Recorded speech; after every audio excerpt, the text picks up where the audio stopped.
CinemaScope rewind में मैं आपका रेडियो साथी सुशील आप सबका स्वागत करता हूं। आज हम रिवाइंड करने जा रहे हैं 5 साल पहले आई जुगनी के संगीत को। दोस्तों, 22 जनवरी 2016 को प्रदर्शित हुई म्यूजिकल रोमांटिक फिल्म जुगनी एक बहुत ही अंडररेटेड फिल्म रही है। फिल्म अपने दौर के अन्य फिल्मों से काफी अलग थी। एक ऐसा दौर में जब फिल्मों से संगीत लगभग नदारद हो रहा था, निर्देशिका शेफाली भूषण ने हिम्मत की एक म्यूजिकल फिल्म बनाने की। यहाँ फिल्म में कुछ 10 गीत हैं और सभी बहुत ही खूबसूरती से फिल्म की कहानी में पिरोए गए हैं। नए कलाकारों की उपस्थिति के बावजूद फिल्म शुरू से अंत तक बांधे रखती है और फिल्म का मधुर संगीत जिसको रचा है क्लिंटन सेरेजो ने, वो फिल्म की खूबसूरती को 4 चांद लगाते हैं। अगर ये प्यारी सी फिल्म आपने अब तक नहीं देखी तो हम रेकमेंड करेंगे आपको कि आप कम से कम एक बार इसे अवश्य देखें। आपको ये फिल्म निराश नहीं करेगी। साथ ही पुरजोर तरीके से हम गुजारिश करेंगे कि आज आप रिवाइंड कर इस फिल्म के संगीत को जरूर सुने। क्लिंटन ने वाकई इस फिल्म के लिए कमाल का संगीत रचा है। इस फिल्म और इसके संगीत पर विस्तार से चर्चा करने के लिए आज हमारे साथ हैं फिल्म के निर्देशिका शेफाली भूषण और फिल्म के जादूगर संगीतकार क्लिंटन सेरेजो। इनसे बातचीत कर रहे हैं हमारे अपने सजीव सारथी। नमस्कार, यह रेडियो प्लेबैक इंडिया। गीत, कविता, कहानी या किस्सा, हर जज्बा इंडिया के दिल का। Radio playback India, radio playback India, radio playback India. सुनते रहिए दोस्तों, रेडियो प्लेबैक इंडिया। नमस्कार दोस्तों, मैं हूं आपका दोस्त, आपका साथी सजीव सारथी। और जैसे कि सिनेमास्कोप रिकमेंड्स और रिवाइंड में आज हमने बात करी फिल्म जुगनी की और उसके संगीत की भी हमने आज बात करी। इस फिल्म के बारे में और इस फिल्म के संगीत के बारे में थोड़ा सा और जानने के लिए आज हमारे साथ हैं फिल्म के निर्देशिका शेफाली भूषण और फिल्म के संगीत निर्देशक क्लिंटन सेरेजो। क्लिंटन, मैंने आपका नाम सही बोला है ना? Clinton Cerejo? It's Cerejo actually. Cerejo, But okay okay थोड़ा सा कंफ्यूजन था मुझे। ओके, सो शेफाली जी, आपसे स्टार्ट करते हैं। ये जो फिल्म है इसको आज 5 साल पूरे हो चुके हैं और अभी ये फिल्म यूट्यूब पे अवेलेबल है और लायंस गेट पे भी अवेलेबल है जो सब्सक्रिप्शन बेस है। मैं ये जानना चाहूंगा कि आपने 5 साल पहले जब एक दौर था जब फिल्मों से संगीत बिल्कुल नदारद होता जा रहा था, उस दौर में आपने एक म्यूजिकल फिल्म बनाई, म्यूजिकल रोमांटिक फिल्म बनाई। ये जो आपने अनकन्वेंशनली जाके इस तरह का एक स्टेप लिया, ये मैं जानना चाहूंगा कि ये थॉट प्रोसेस कहाँ से स्टार्ट हुआ और कैसे आपने इस फिल्म को अमली जामा पहनाया? जी, दरअसल मेरा संगीत के साथ एक बहुत ही पुराना नाता है। मैंने खुद भी क्लासिकल शास्त्रीय संगीत सीखा है जब से मैं 5 साल की थी। और फिर फोक म्यूजिक मेरे परिवार में भी बहुत ज्यादा था। मेरी माँ को फोक म्यूजिक का बहुत शौक था। तो हम लोग, मेरी पैदाइश इलाहाबाद की है। तो वो बौहारें आती थी घरों में, शादियों में और तीज त्योहारों में गाने के लिए, वो उनसे गाने सीख लिया करती थी। तो मेरा हमेशा से मेरी रुचि थी संगीत में। और उसके बाद मैंने सन 2000 में एक वेबसाइट शुरू करी थी जिसका नाम है beatofIndia.com। इसके लिए मैंने बहुत सारे, स्पेशली नॉर्थ इंडिया के कई सारे प्रदेशों में, छोटे छोटे गांवों में, छोटे शहरों में जा के खुद बहुत सारे लोक कलाकारों को ढूंढ के उनके साथ वहीं पे उनके घरों में, उनके खेतों में कभी रिकॉर्डिंग करी और उन सब रिकॉर्डिंग्स को बीट ऑफ इंडिया पे डाला। 10 एल्बम्स हमने बीट ऑफ इंडिया के लेबल के तहत रिलीज करी। तो जो दुनिया मैंने क्रिएट करी इस फिल्म में लिखते समय, उस दुनिया को मैं काफी अच्छी तरह से जानती थी कि फोक म्यूजिशियंस की क्या परेशानियां हैं आज की डेट में, और अगर कोई जना बाहर से रिकॉर्डिंग करने आता है तो उनको क्या दिक्कतें होती हैं। तो वो सारी न्यूआंसेस आई थिंक अगर आप खुद जानते हैं, उस संगीत को जानते हैं, समझते हैं और प्यार करते हैं उस संगीत से, तो फिर आप उस तरह के सब्जेक्ट को उठाते हैं। जी जी, हाँ, तो बिल्कुल आपका उसमें एक झलक हम आपके जो प्रोटोगनिस्ट है उसके अंदर भी देख सकते हैं, जो आपने अभी ये बात कही। नहीं नहीं नहीं, ऐसा नहीं है, वो जी। तो बिल्कुल फिक्शनल कैरेक्टर है। अच्छा। मैंने कभी किसी लोक कलाकार के साथ कोई भी कोई प्यार या ऐसा कुछ नहीं किया है। जी। अच्छा शेफाली जी, ये भी जानना चाहूंगा कि आपने जब इस तरह का एक म्यूजिकल सब्जेक्ट सोचा, तो आपके माइंड में बहुत सारे सजेशंस भी आए होंगे, माइंड में सोचा होगा कि किसको म्यूजिक डायरेक्टर लिया जाए, लिरिसिस्ट किसको लिया जाए, क्योंकि म्यूजिक ऑब्वियसली बहुत इंपॉर्टेंट एस्पेक्ट था आपकी फिल्म का। तो फाइनली आप क्लिंटन को और शैली को आपने कैसे जूम इन किया इस फिल्म के म्यूजिक के लिए? जी जी, तो मैं क्लिंटन का म्यूजिक, जो मैंने कोक स्टूडियो के कुछ गाने सुने थे जिसमें क्लिंटन ने कुछ, जैसे स्पेशली मदारी, तो उसने कुछ अलग अटेम्प्ट किया था, और वो मुझे भी और मेरे जो को प्रोड्यूसर है मानस, हम दोनों को बहुत पसंद था जी। तो हमने सोचा कि चलो हम लोग एक बार, और हमारे पास बहुत ही लिमिटेड बजट था, तो हमारे को मालूम नहीं था बिल्कुल कि हम अगर क्लिंटन को अप्रोच करेंगे, क्योंकि क्लिंटन बहुत ही एक एस्टैब्लिश्ड म्यूजिक प्रोड्यूसर थे, आज भी हैं और तब भी थे, तो और बहुत ही बढ़िया। तो हमने सोचा कि चलो एक बार उनसे एक मुलाकात करते हैं और उन्हें पूरी एक स्क्रिप्ट जो हमारा खांचा है उसको सुनाते हैं। और क्या होता है कि एक बारी जब आप मुलाकात करते हैं किसी से, क्लिंटन एकदम एक अलग थॉट प्रोसेस से आते हैं, उनका म्यूजिक का स्टाइल इनहेरेंटली अलग है। लेकिन जब हमने उनको पहली बार हम मिले, मानस और मैं दोनों ही मिले थे उनके स्टूडियो में, और उनको हमने स्क्रिप्ट सुनाई, तो जो एक सामने सुनने वाले की आंखों में एक चमक आती है, और सामने वाला जिस तरह से रिस्पॉन्ड करता है, जो आप कह रहे हैं उसको सामने वाला समझ के आपसे जो सवाल अगर करता है या उसके संग अग्री करता है या डिसएग्री करता है, तो उससे आपको समझ में आ जाता है कि आप इस जने के साथ काम कर पाएंगे, और वो जना आपकी भाषा समझेगा, आप उसकी भाषा समझेंगे, और मिलके दोनों की मिलके कुछ एक ग्रोथ होगी जो भी काम आप कर रहे हैं। तो मुझे इंस्टिंक्टिवली इमीडिएटली बहुत ही अच्छी फीलिंग आई, और मानस को भी। तो फिर हमने क्लिंटन से बात की आगे, and thankfully it all worked out and it worked beautifully. जी क्लिंटन, मैं आपसे पूछना चाहूंगा कि बहुत ही वाकई, जैसे भी शेफाली जी ने कहा कि बहुत ही आपके लिए, मतलब क्योंकि जिस तरह का एक इनहेरेंटली जो म्यूजिक आप कर रहे थे उससे बहुत अलग तरह का संगीत इस फिल्म के अंदर आपने दिया है। तो जब आपने सब्जेक्ट सुना तो आपके इनिशियल रिएक्शन क्या थे? Because I won't be able to express as well as Shefali has what I felt. Honestly, no, it was amazing because when they first narrated the script to me, the first question in my mind was this was a film that was set on the outskirts of a village in Punjab called Morinda, and what was the required was such authentic Punjabi folk music. So my question immediately in my mind was, why me? Like I myself can think of 3-4 other people who would probably do a better job at authentic like Punjabi folk, but then I realized, maybe if they've come to me, maybe they want something different, maybe they want to see the way I see Punjabi folk music. Exactly. And so what can I bring that's special, what can I bring that's different to the table? So I immediately started thinking from that perspective. And when I read the script, it was like, I don't think anybody who read the script would have been able to say no. Anybody who really, wants a juicy script to sink his teeth into. I would think that for me, when I heard that requirement in terms of there was going to be, so many songs, and the whole idea of a singer, the whole film based around a singer, a classical singer, and the way the whole film evolves, and the depth of music that was going to be required, it was it was a no-brainer for me. I felt that this is something that I have to just, I cannot not be a part of after having heard the script. So for me, but for me it was there was some amount of hesitancy, more from the perspective of whether I was the right guy for the job initially. Okay. And obviously I did not let Shefali or Manas feel any of my the internal apprehension.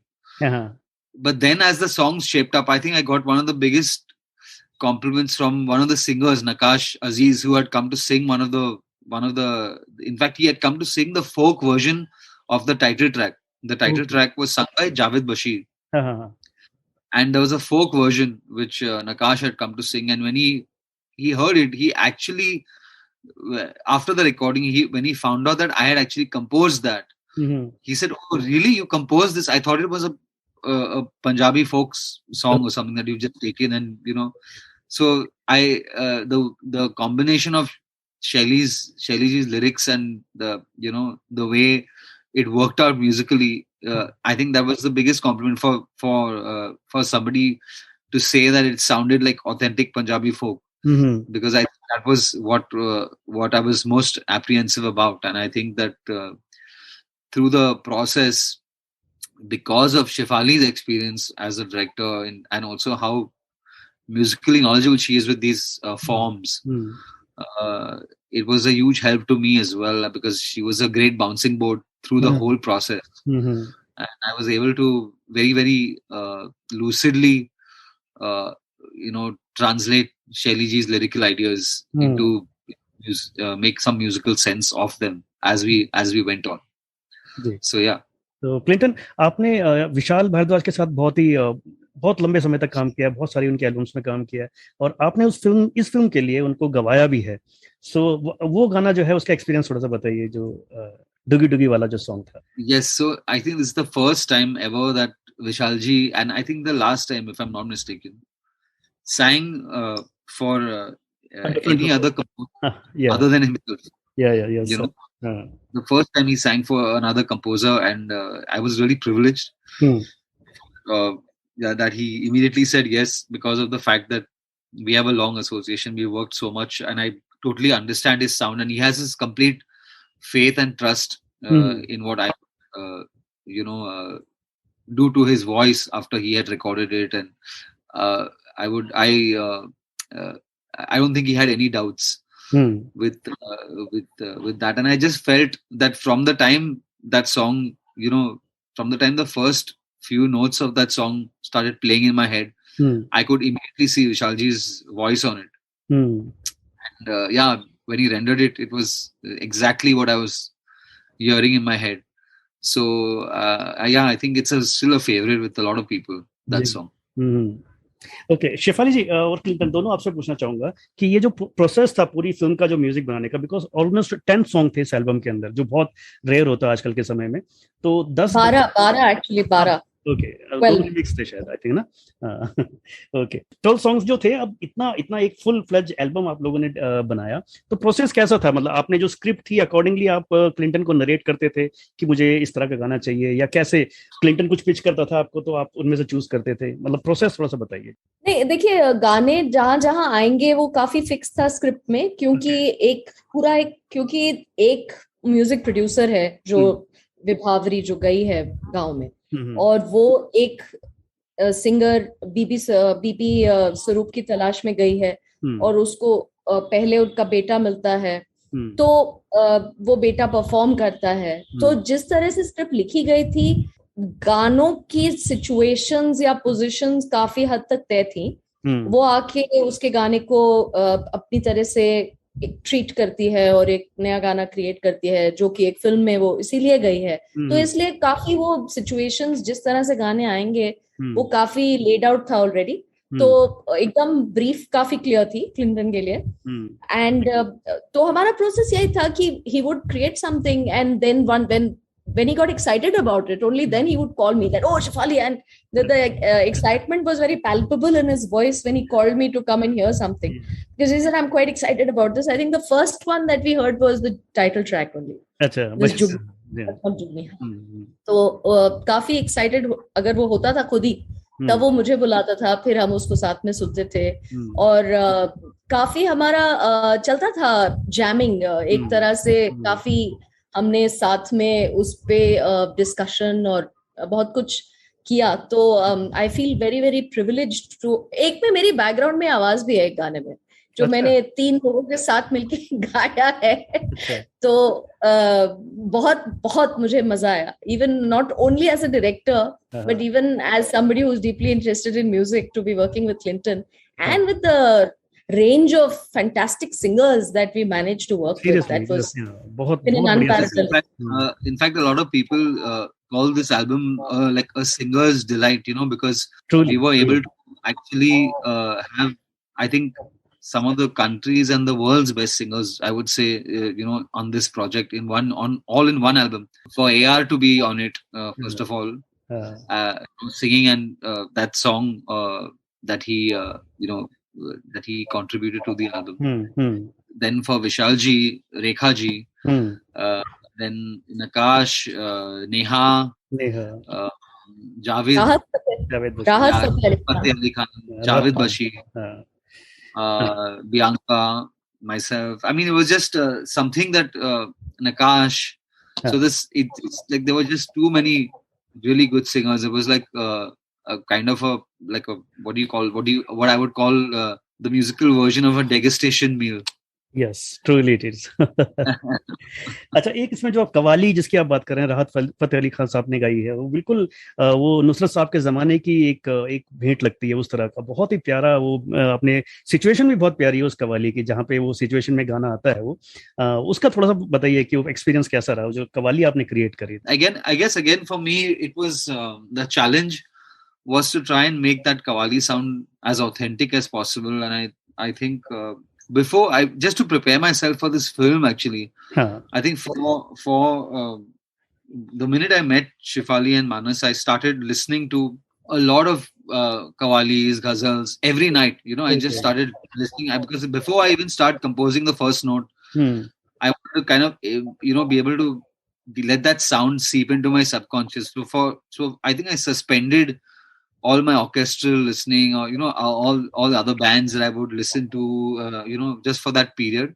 Achha. Because I really wanted to really live and breathe that sound, for months. I like, even when I was just chilling out, whatever, I would make it a point to listen to Mehdi Hasan Saab or Nusrat, or stuff like that. A lot of folk also. Yeah, a lot of folk as well. That's the thing. I just kind of immersed myself into that sound so that it would just seep into my subconscious every night. And then when I was sitting in the studio, I found it much more natural.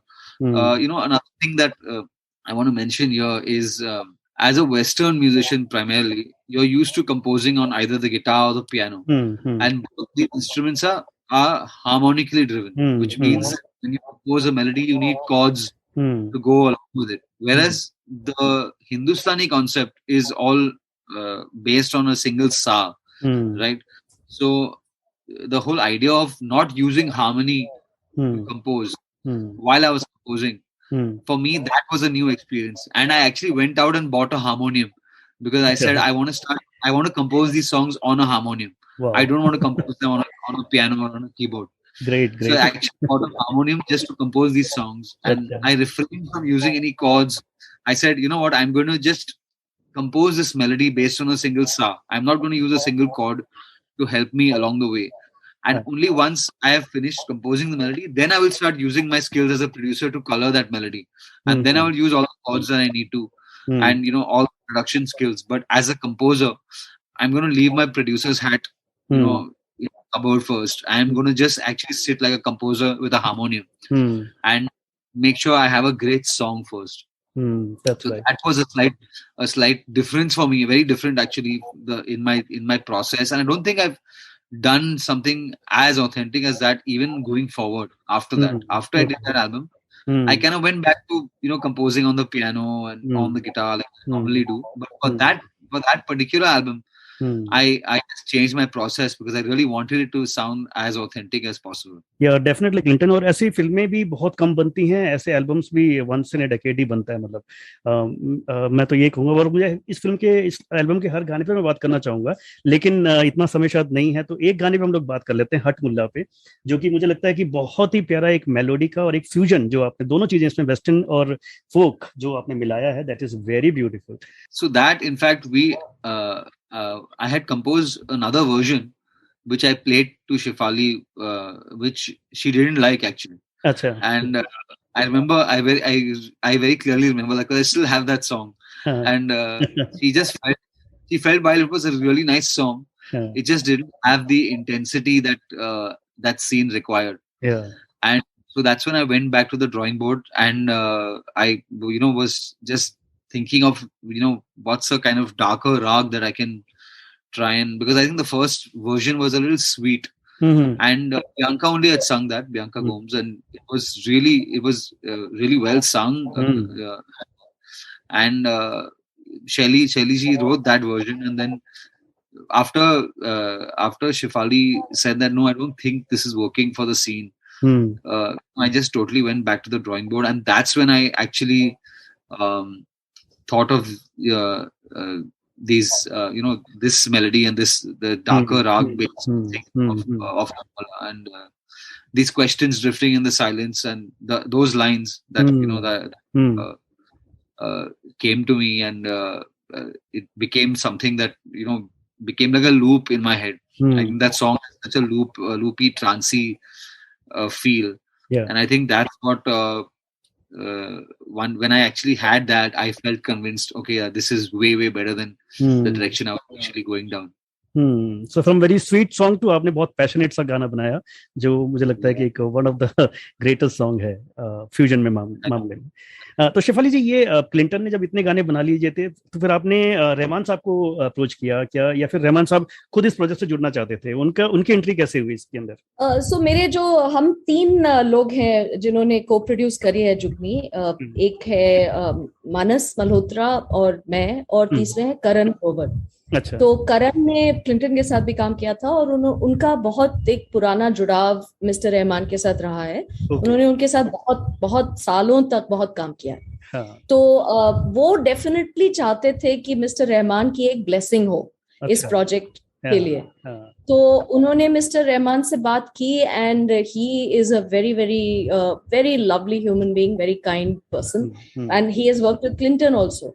तो उनको भी इस project के साथ एक अंदरूनी जुड़ाव महसूस हुआ, और उन्होंने, I mean, he gave us one song more or less like a kind of, it was his way of giving us good wishes for the project. So it was really like that. Okay. And we feel very very happy and very blessed to have that kind of a variety then in the album. Okay. So मैं अपने audience से जरूर बोलना चाहूंगा कि आप इस album को एक बार दोबारा रिवाइंड करें अगर आपने नहीं सुना तो, और इस फिल्म को अगर आपने नहीं देखा तो डू चेक इट आउट. और क्लिंटन जाते जाते मुझे आप कुछ तो सुना के जाइए इसी एल्बम में से. Wow, okay.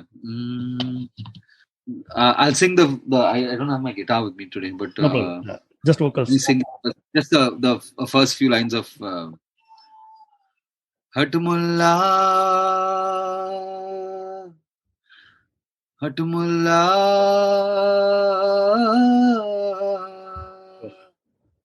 हट मुल्ला मैनू रोकना, मैनू अपनी तोड़ निभावन दे.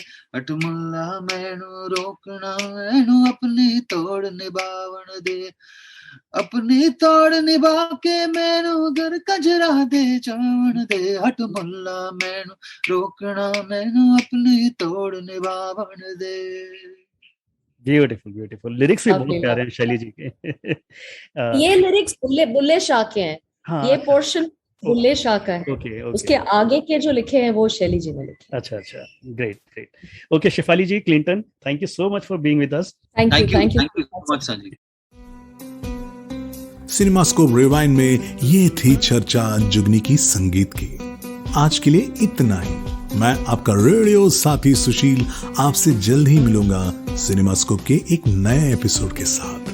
Till then, do check out the music of Jugni. I am sure you will love it. Do share your views on today's episode. Have a great time, guys.